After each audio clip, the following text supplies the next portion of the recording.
নামাজ তো ডিজিটাল, এখন যুগের সাথে সাথে নামাজও কি ডিজিটাল। অনেক মসজিদে নামাজ পড়লে মনে হয় ইমাম সাহেব পেশাব পায়খানা চাপ নিয়ে নামাজ পড়াচ্ছে মনে হয়, তাড়াতাড়ি নামাজ শেষ করতে পারলে বাঁচে।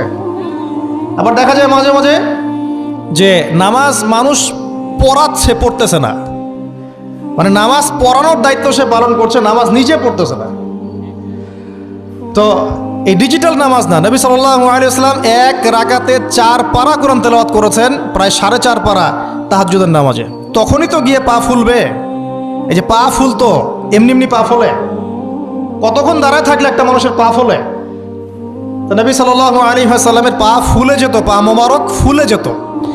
লম্বা সালাত পড়তেন, সালাতের পরে আবার কিছুক্ষণ ডান কাতে শুয়ে থাকতেন সুন্নত পড়ে। বেলাল রাদিয়াল্লাহু আনহু এসে ডাক দিতেন, তিনি গিয়ে মসজিদ নববীতে নামাজ পড়াতেন। ফজরের নামাজও হতো লম্বা, কেরাত হতো লম্বা।